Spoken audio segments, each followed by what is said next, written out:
Dialogue series. I am Pragya Mishra and I am the AVP of Customer Success and Operations at Courseplay. Courseplay is a 360-degree employee growth platform. On today's episode of the Industry Dialogue series, we will be discussing the topic of building a future-ready healthcare workforce and how talent and performance management strategies for success can be discussed. And this topic introduces the critical need for healthcare organizations to develop and retain a highly skilled workforce that is capable of navigating the complex challenges and rapid advancements of modern healthcare. To discuss this topic further, we have Mayur Chaturvedi for his insights. With over 25 years of experience in HR leadership roles at global companies like Zimmer Biomet, Philips, and PepsiCo, Mayur has a proven track record in developing and executing effective talent and reward strategies across the Asia-Pacific region. Mayur is currently the Regional Director of Total Rewards for Asia-Pacific and HR Leader of South Asia and Southeast Asia. Welcome, Mayur. I'm super excited to have this conversation with you. Thank you very much, Pragya. It is indeed a pleasure to be here. What do you feel are the biggest challenges that are faced in implementing these performance management systems and a continuous learning program? Well, the biggest one, and it is true for everyone, including me, is resistance to change. Yeah. So we learn and then we absorb what we feel is the right, the rest disappears.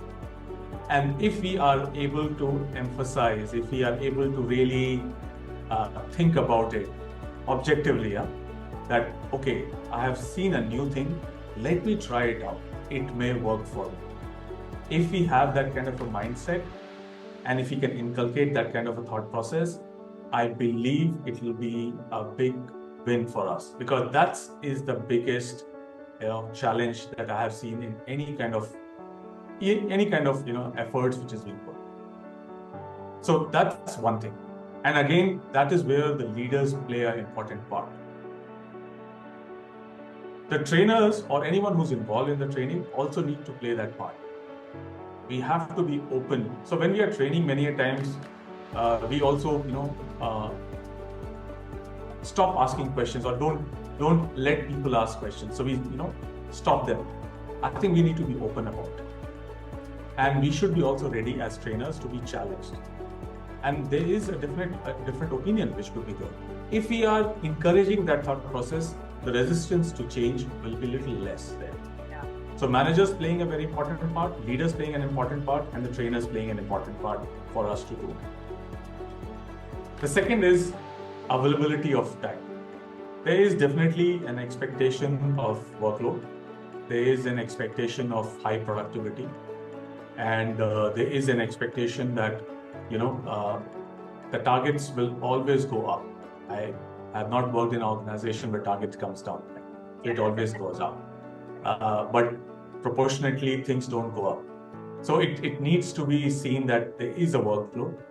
And is this training also eating up to that workload? If a person does not have mental bandwidth to even understand what is there, just putting that person into a training program or any event or any kind of learning experience will not give us the desired results.